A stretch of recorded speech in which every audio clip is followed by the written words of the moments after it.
It's now time for Crime in the DMV. Thanks for watching. I'm Sierra Fox. This is where we bring you the latest headlines from the week. We start in Northern Virginia, where police are searching for a suspect responsible for a deadly hit and run. Lily Zhang has the latest details. We just spoke with the family members of James Johnson. He is a man who police say was hit and killed by a driver in a stolen car. Now tonight, his family is just pleading with the public for answers. Please, we're pleading and asking that you just say something. Know anything, share it with the police department. So you gotta do that. Find me, find one of us. There's 3 of us out here. That is the daughter and sister of James Johnson Jr. The 63-year-old was visiting this area of High Bluff Valley this weekend when police say he was hit by a car and killed. Fairfax County police say the driver who hit Johnson was in a car allegedly stolen sometime Saturday. Police say they were alerted that the car was back in the area Sunday, so they began searching. Once it was spotted by police, we are told that the driver sped off into this neighborhood near Tamron and Jana Lee just after midnight Sunday. The car sideswiped another car near this dead end and then crashed into a dumpster. Johnson's body was found near a grassy area. However, the driver was nowhere to be found. It's painful. It's like a heart, a pressure up in your upper chest where it's hard to breathe, and it's difficult to grasp and just deal with it. I mean, hard to sleep, you know. This is one of the most dreaded things anyone can experience. Now, at this hour, police say there is no description for this suspect. They are asking people in this neighborhood to look through their surveillance cameras, see if there is anything that might help detectives on this case. Now to Laurel, Maryland, where police have released the name of 2 people who were shot and killed inside a recording studio early Monday. Investigators say the killer is still out there. Bob Barnard has this report. He's our angel now. You know, he might not be here in body, but his spirit is still around us. She is a relative of murder victim Louis Rackett, seen here graduating from high school, Friendship Tech Prep in Southeast D.C. in 2019. We agreed not to reveal her name or show her face on TV. You know, he was just good, a kind soul, and he's going to be missed. At the Track House studio on Lafayette Avenue in Laurel today, there's a notice on the front door from the fire marshal declaring the property unsafe. The door is locked, nobody there. You can see several bullet holes in the door and walls. Evidence of the gunfire that erupted inside the studio. These photos from the Track House Studio's Instagram page. Rackett and Green were shot and killed. A third victim was shot and wounded. Still no arrest has been made. He didn't feel safe, so he felt something was wrong. His relative says Louis tried to leave the studio before the shooting started, but was told he couldn't. You know, with kids these days, they kind of pass judgment, you know, on them being in the studio or, you know, rapping, but that wasn't the case with him. You know, I can't speak for the others, and, you know, my heart goes out to, you know, the other families as well. So he was just doing what he enjoyed doing. Louis Rackett leaves behind a young daughter and many other relatives still grieving tonight. It's just sad, you know. He's a good kid. He, you know, took care of his daughter. He's a good sibling. He's, you know, my son's brother. And he just loved his family. He loved his siblings. He loved his parents. He was all around a good person. Now to a Fox 5 exclusive in the district. A family says a group of kids have been targeting their house the past 2 months, and Fox 5 has learned no arrests have been made. The homeowner is only speaking with our Shamari Stone. This homeowner tells me that she is scared. Imagine coming home from a hard day's work. You come into your house, you sit on the couch to watch television, to relax, only to hear a loud noise crash on your front door. Then you see a brick that shattered the glass. Take a quick look over here. She says it has happened so much that she's now not even going to replace the glass because it costs so much money. You look right here, look at the door frame. You can see that it is shattered here. And in this bag, this is where she has put the glass.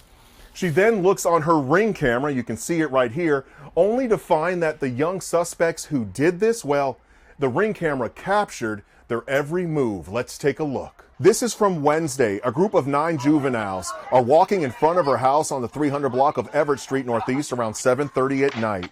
They suddenly start throwing rocks and bricks at her house, shattering the glass front door, and then they take off running. She says it's the 6th time over the past 2 months that the group has vandalized her home between 6:30 and 7:30 at night, damaging her door 3 times. She has filed 3 police reports. Fortunately, no one was injured, but in this exclusive interview, she believes it's only a matter of time before someone gets hurt. I want you to describe how you're feeling tonight. Describe your emotions. Tonight, I am frustrated. I'm tired of this going on, and I am, because it's still going on. And all she wants to do is to be able to open this door, come home like many of us, and just have a peaceful evening, sit on the couch, and not have to worry for her safety. Call DC Police if you have any information about what's happening to this woman. I'm Shamari Stone. Back to you.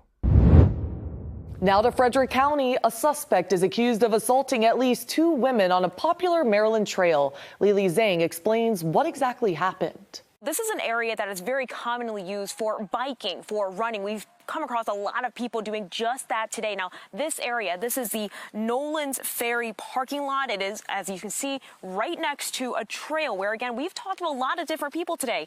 This week, the National Park Service released photos, hoping that it would lead them to answers, and they include photos of the car believed to be connected to the suspect. Now, he has been described as having either a red or strawberry blonde light beard. Details on exactly what the circumstances of the assaults remain limited. But we do know that one woman says she was being chased down a trail, and people who frequently use this trail say they were relieved to see more police nearby today, adding that they will likely change parts of their routine if they typically come out alone. I think the buddy system is really important. Watch out for other people. Always go in pairs, I think, yeah. I don't often during the summer because I just like to bike, hard. Like 60 miles and stuff, so I leave him behind for that. But anyway, I would always bring my partners now, my friends, my girlfriends and stuff with me, so until they catch the person. Now, anyone with information is urged to contact authorities. Keep in mind, you can remain anonymous. We have information on how you can do so right now on our website. DC police are on the hunt for the violent attacker who stabbed a man in the neck in Northwest. Shamari Stone spoke with the victim. Take a listen. DC police want your help catching the suspect in this bizarre attack. That man was walking in this alleyway right over here near the 1700 block of Lamont Street Northwest around 2 o'clock in the afternoon yesterday. It's not uncommon, it's not unusual for people to enter their homes from the back gates, especially in DC. Well, that man went right over here to this gate, opened it to enter a house. And that's when he was in this courtyard, and says that the suspect came from behind. The man turns around and the suspect stabs him in the neck, leaving him bleeding, trying to figure out what is going on. Well, the suspect then takes off running right through the gate and then goes right to this alley. Now take a look. Tonight, police telling us a nearby surveillance camera captured the suspect yesterday. You can see him walking, wearing a blue coat, dark pants and shoes, and then he starts running away in the alley. The man he's accused of attacking was left bleeding and called 911. Tonight, he's out of the hospital, and we exclusively talked to him about what he believes was a random attack. The person who assaulted me did not ask for money, did not stick around to see what happened to me. Did not reach for my wallet, did not grab my phone. Why did this man stab you? I have no idea. I mean, he didn't say a word to me. He stabbed me and ran away. Any idea why he did this? No idea. Okay. If anyone watching this recognizes the man shown on that surveillance video, what do you want them to do? Call the police.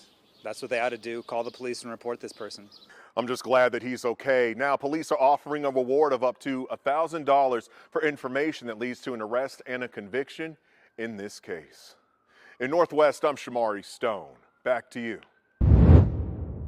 Well, that does it for this week's Crime in the DMV. Make sure you tune in next week to stay ahead with Fox 5 on Fox Local as we continue to bring you the latest updates.